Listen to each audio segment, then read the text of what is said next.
Hey guys, welcome to another episode of Raising the Standard, Leadership Mindset and Development for the Kingdom Man. If you are an ambitious Christian man, if you are a man who is about high performance in all areas of life, you're not going to want to miss this episode. I'm joined by my good friend, Coach Joseph Wilson.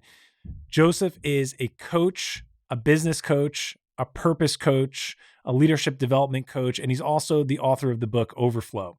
You're not going to want to miss this episode because we talk about and we break the myths and the lies around what it truly means to be a high performance man. Let's get into it.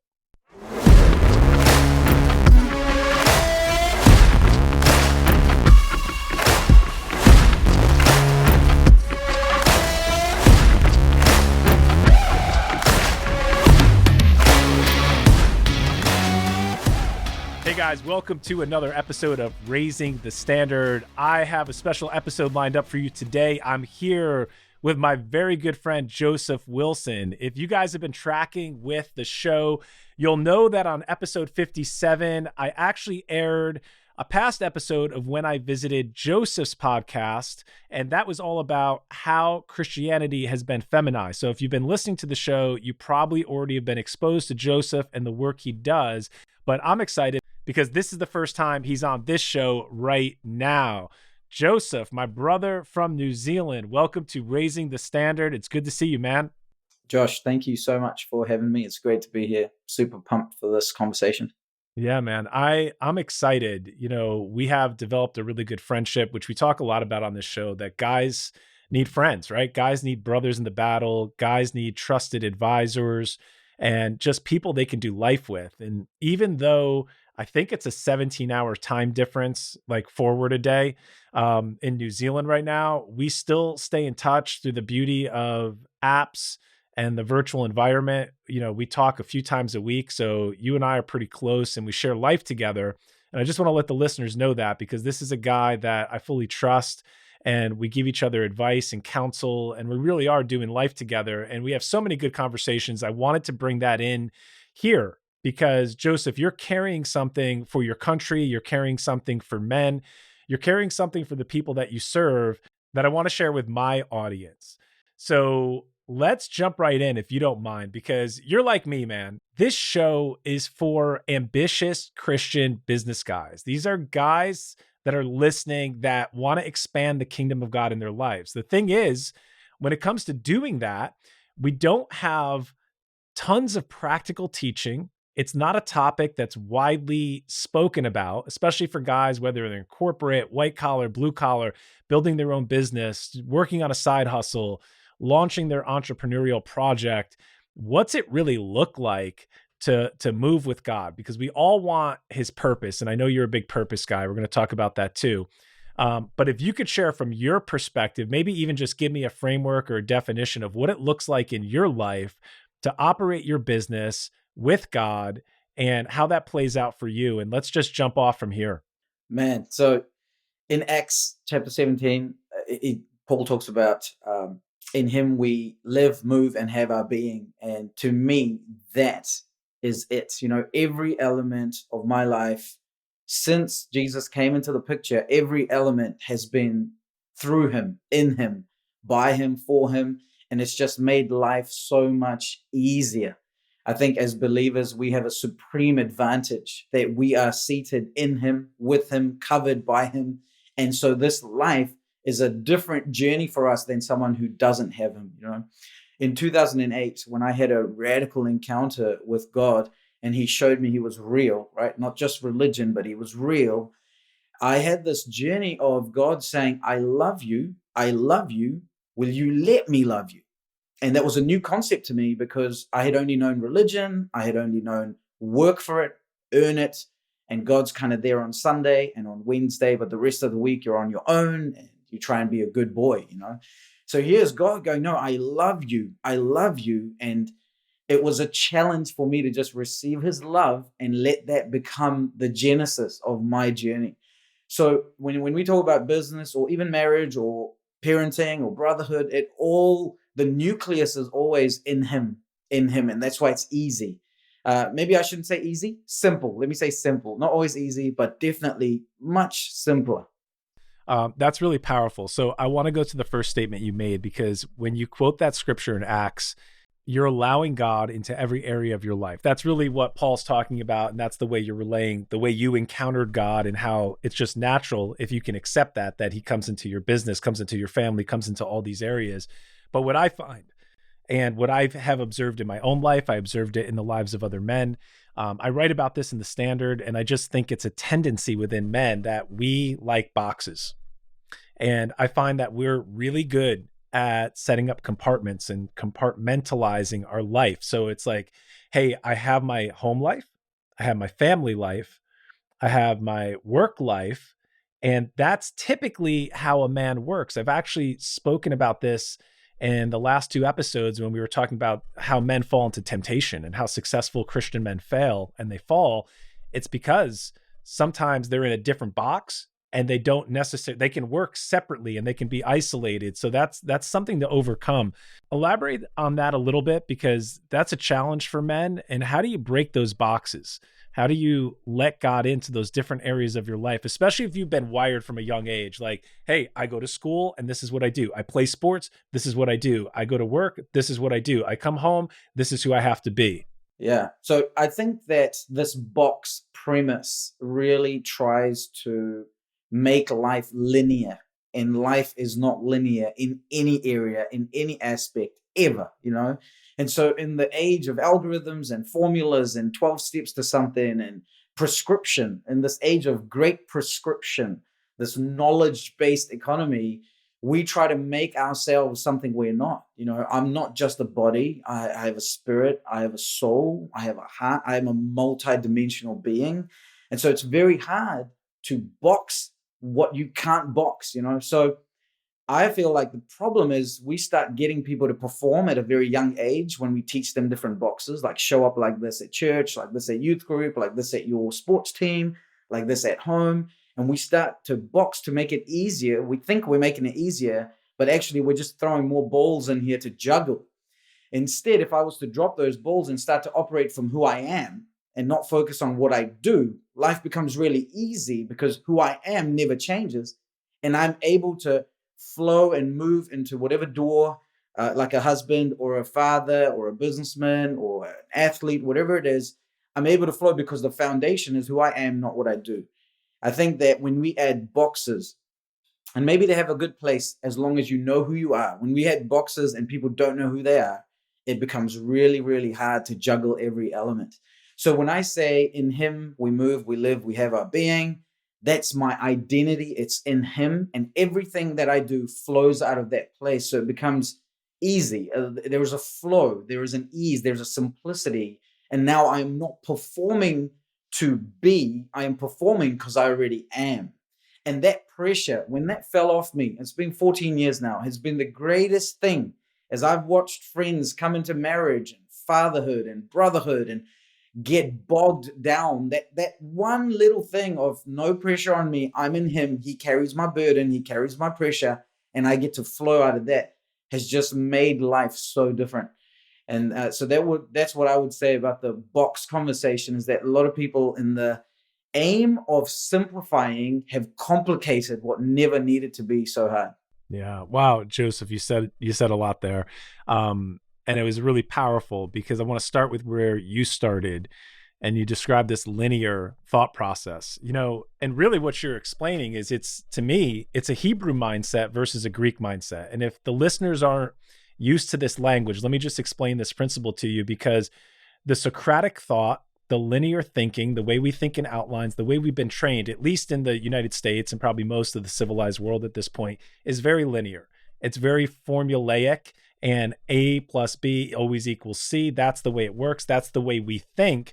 And God doesn't think that way. And we're reading, I say this often, but we're reading an Eastern book with a Western mind. And God and the whole concept of the Hebrew mindset is quite different from learning, from understanding, compared to the way that we actually learn and understand. So we have some blocks within us, because what you're explaining is like a whole person, holistic, circular reasoning. I can just be, versus going through the formula.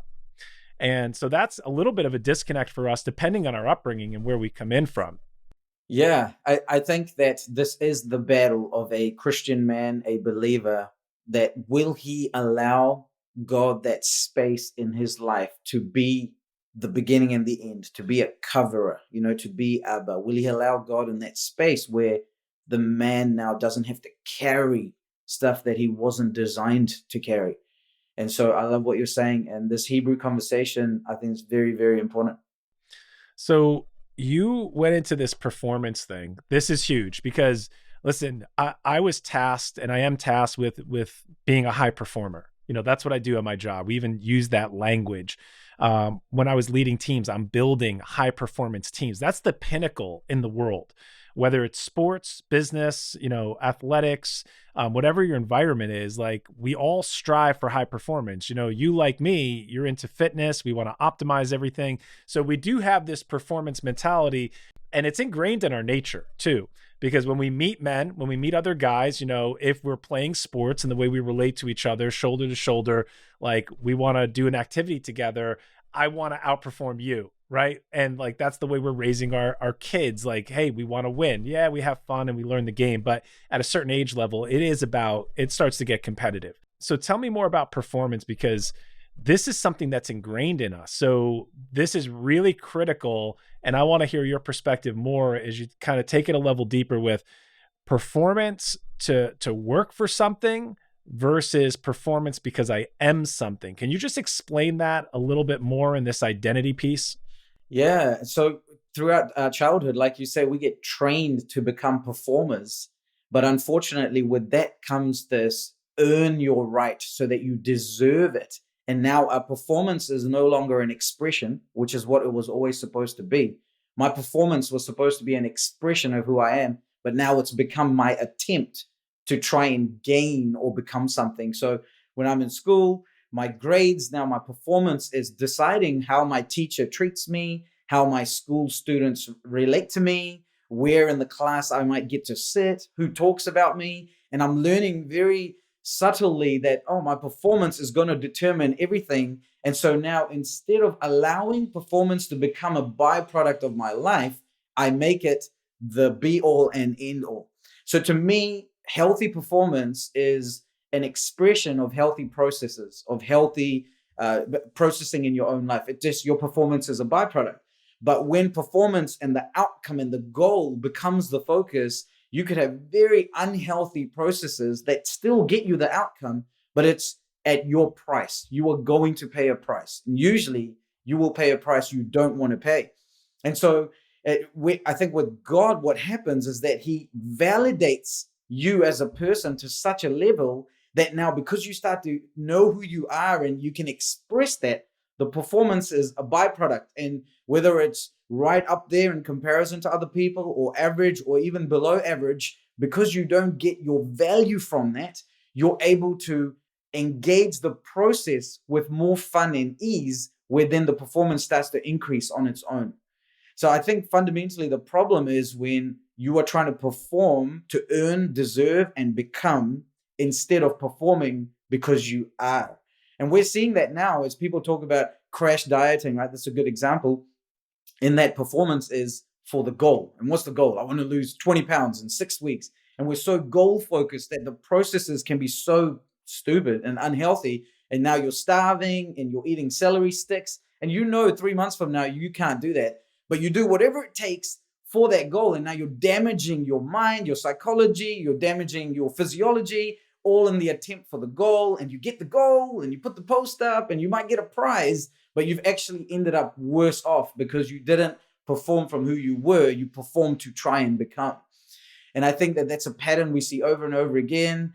And so fast forward to our age, and now you've got business people doing whatever it takes, working crazy hours, ignoring their family, not spending time with their kids, don't care about their body, all in the aim of this quarterly goal. And they get the goal and their boss shakes their hand and they get a plaque at the office and they come home, it's broken. The process is broken and their body is broken. Their mind is broken and they think that the goal is going to make them happy. And now they got there and there is no happiness because we were never built to perform to become.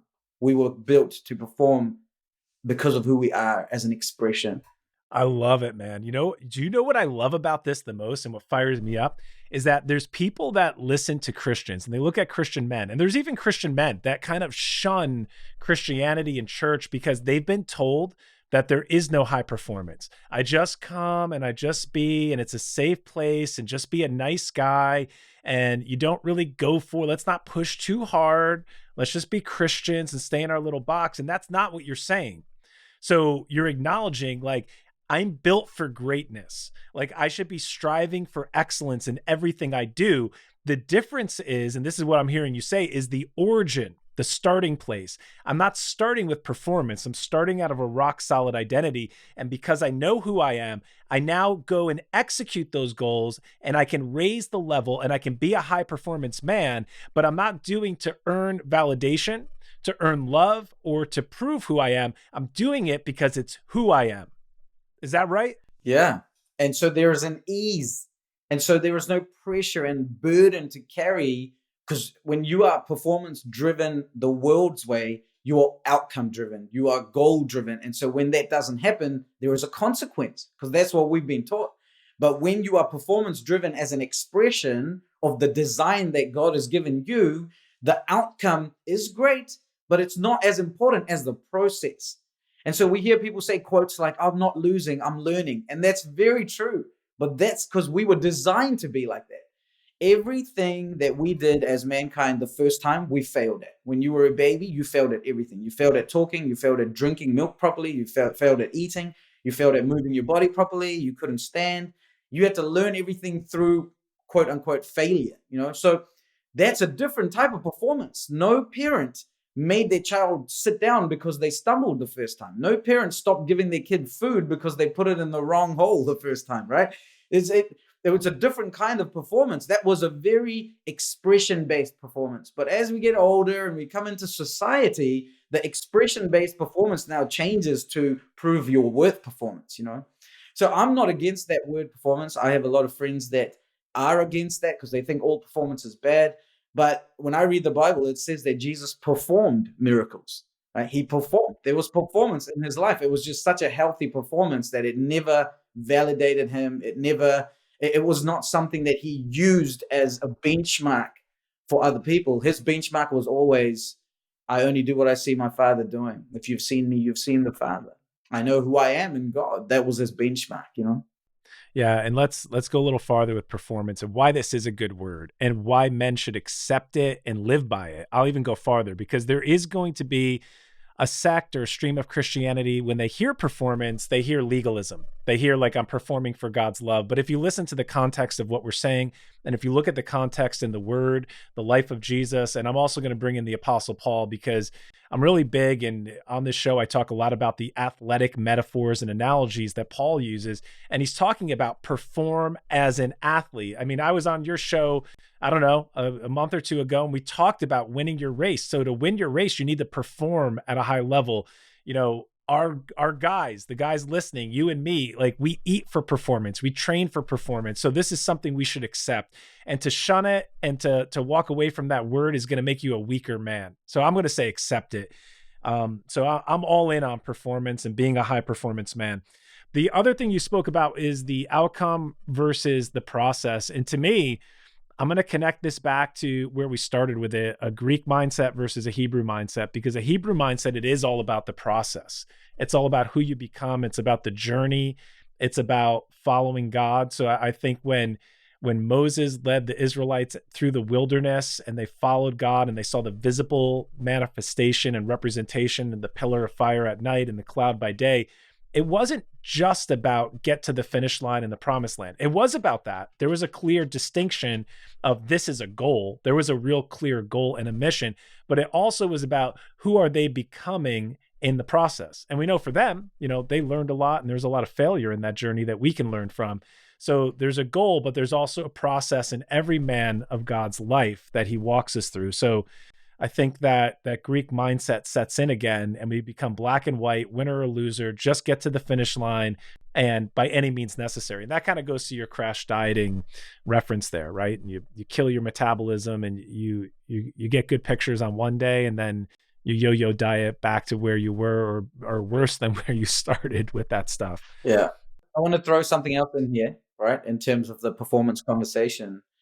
If Jesus was not a peak performer, and for me, a definition of peak performance is not you comparing yourself to other people, right? You are your standard and he is our standard, right? But so he wasn't running around comparing himself to other people. But if he was not a peak performer, I don't think his message would have the power that it did. So if he's someone talking about setting the captives free, but he didn't see people get healed, he didn't see people's hearts get changed, he didn't see people's lives change, the performance actually takes your message further. So if he wasn't someone who could perform, a lot of what we are believing right now wouldn't carry any weight. So performance is the deeds that are a byproduct of your faith, right? Show me your faith, I'll show you my deeds. That conversation of faith and works. And if you really have faith, the byproduct is works. So if you really have faith, the byproduct is performance. And it's an easy byproduct, like it's abiding in the vine and the fruit just shows up. So when people say no performance, it's almost like they're going against our divine design. And we were designed to have this. We were designed to perform, to do. The problem has been that we've tried to do without being. And so because now we understand who we are, it's easy to do from that place. And it's fun. And that's a full life, in my opinion. Yeah, that's amazing. I love this conversation. I love high performance. I love the fact that whenever we see the word walk in the Bible, you talked about being and then doing. That we're commanded, and we're actually created and commanded for good works. And whenever we see the word walk, walk this way, follow me as I follow Christ. And whenever that word walk is there, that always references character and conduct. How do you live? What's it look like? If someone was observing your performance, what would they see? So I love it. Now let's back up and we're talking about the high performance man right now. So for ambitious Christian men that want to expand the kingdom of God in their life, there's a great conversation to have, but they can't just jump right in if you don't have a couple foundational pieces. And you and I were talking about this, is that we have to, in order to give and in order to live this life, you have to be able to receive it first, because you can't express something that you don't have or you haven't learned to receive. So what's the starting point for you? If we just take it back one step, of how do men start to receive and set the baseline for a high performance life?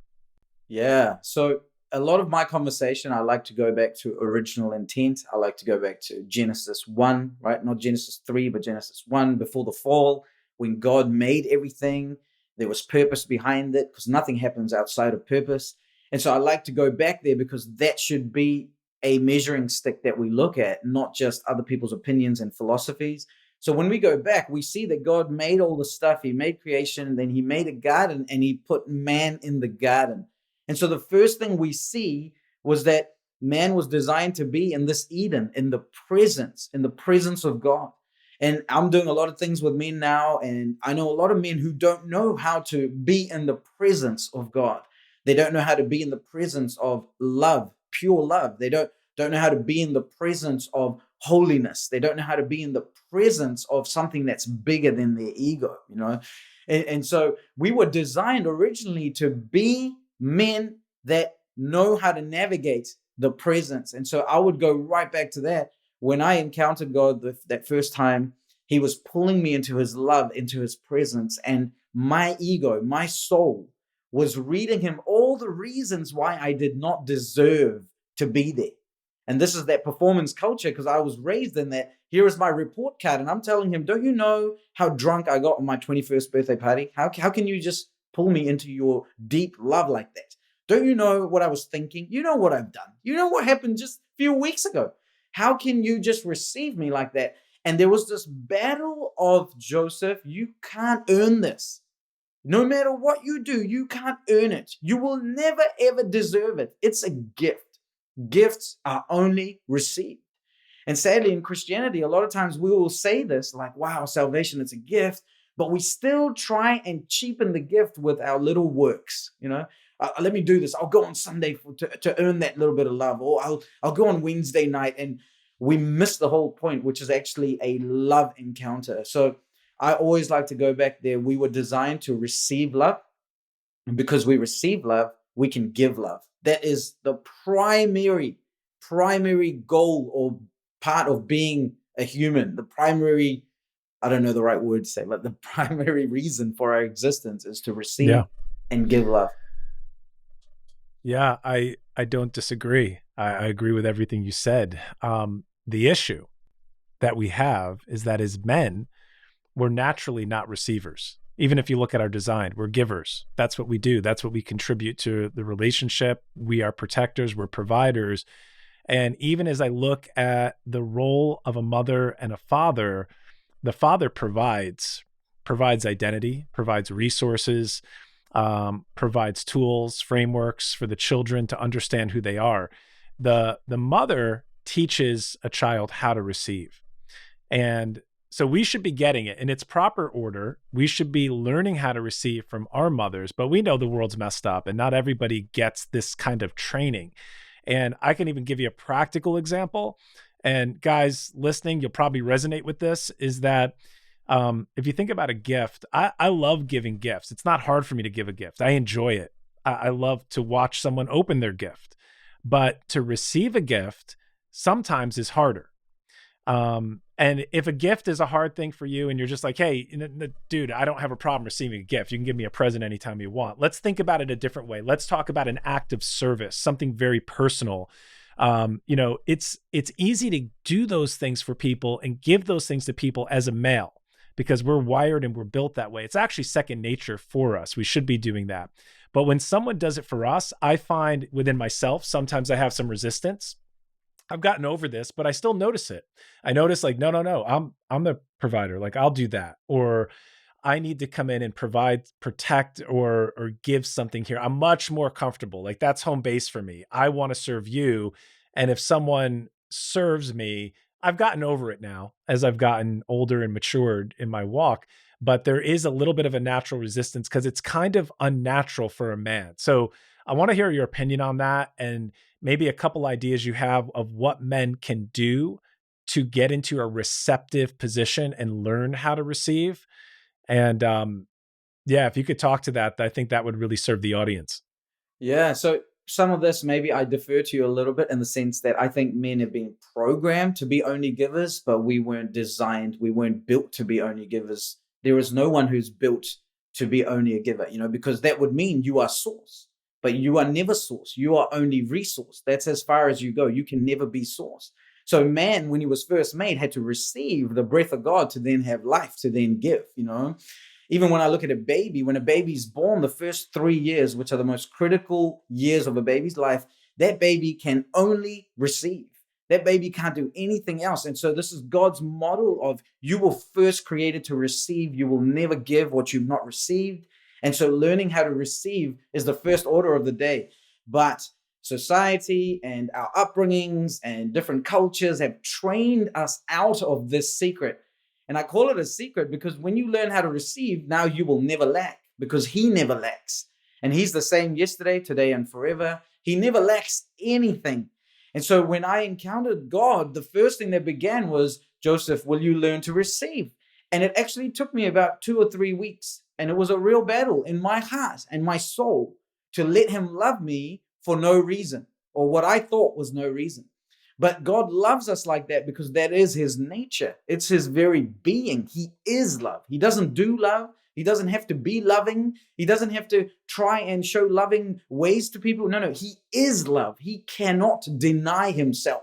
He cannot deny love. So I had to learn, and it was really hard because the thing that came against me receiving was my desire to earn, my desire to deserve.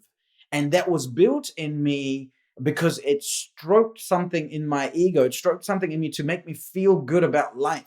I was feeling good about life based on what I saw of me and thought of me instead of who he made me to be, which was very different. So when I used to live by my ego thinking in terms of, I've earned this, I've done that, look at how much I've done, I was only as good as my last performance. I was only as good as my last thing that I did. So I had to keep doing things to chase that feeling. When that was surrendered and I just received his love, all of that switched into right alignment, and now it just became a byproduct because I was able to receive. So how do you receive? It actually is not a one-step thing. It's actually this journey, just like when you get married and you learn to love your wife, but you also learn how to let her love you. This is only a byproduct of time spent, of a development of intimacy. And so I like to encourage people to begin just with a few minutes in the morning, 3 minutes, 5 minutes. Everyone's got 3 to 5 minutes of just sitting. And I train my clients to sit in a chair that we call the love chair, right? Pick a chair in your house that you're going to call the love chair that you can relax on. Go sit there. And for the next 3 minutes or 2 minutes or 5 minutes, just sit and pray this prayer of, Lord, I am open to receiving your love in whatever way you want to give it to me, and just to sit there. And it's challenging the first few times, but I've seen great success in people's lives of them just relaxing and letting him start to love them beyond their paradigm. And that would be one of the things I recommend. Yeah, I love it. And I would say, guys, let's do that. Like, let's act on this. I think this is an action step that we can leave with. And I think that we have to prepare ourselves, just like you said earlier. The first time we do something, we're not necessarily good at it. And we have this thing that all high performers know called the J curve. And the J curve is you always get worse at something before you get better. So you got to have the consistency and the diligence to stick through it. Because we have a lot of similarities, Joseph, in the way we receive from the Lord. And I agree with you. I think that this is something we need to develop. We need to be diligent, and we need to be deliberate on saying, I'm going to set some time aside. I need to learn how to do this, because to the extent that I can receive, that's going to be to the extent that I can pour out. And if I can't receive, then I'm not going to be able to give out, because when we just rise and grind and we just perform all day and we think we can keep giving out of that place, man, that's dry. That's a tough road, right? So we have to protect that space. So this has been phenomenal. This is such a great conversation about the high performance man. Any last thoughts as we wrap this up? Because we're going to have you on for a part 2, and I want to talk more about the specific work you do. And we're going to get into that pathway of purpose and how you help people uncover and identify their purpose. But for this conversation, do you want to cap it off with any last thought, action item, or exhortation for the guys listening? Yeah, let me say this. Your relationship with God can't be like an arranged marriage. I was born in India. I've seen a lot of people get arranged marriages, and that's changed now, thankfully. But back in the day, it's like parents just decide you're going to marry this guy or you're going to marry this girl, and that's it.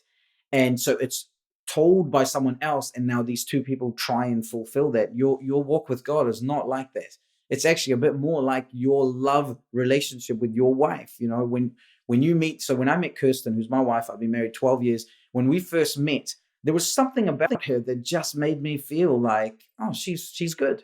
And that was it. It wasn't, oh, I saw her and then it's like, oh, we should get married now. And, it took its course.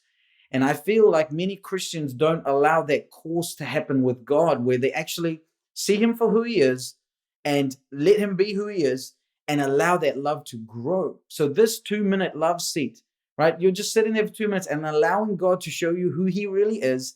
And then there's no pressure there. You got to read your Bible. You got to do this. You got to do all the works we get taught, And what I've found is when people allow God to be God and there's no pressure, they end up falling in love. Love becomes a byproduct. They end up wanting more. They don't read their Bible because they have to. They now read their Bible because they want to. Right? They don't sit in that chair anymore because they have to. They end up sitting there because they want to. Right? No one has to force me to spend time with my wife because I have seen something. I have tasted something, but I've also grown into that thing where now I'll do anything for her. And this is the relationship with God. If you let him be him, even for a moment, but you actually let him be him, not your religious version, not what your pastor taught you, let him be him, it will start to draw you into more and more and more and more. And that's the beautiful journey. Boom. I love it, man. What an awesome conversation. Joseph, this was so great that you visited us today. I know the listeners are going to get a lot out of this. I got a lot out of it, and you gave us some really practical steps that we can move forward with.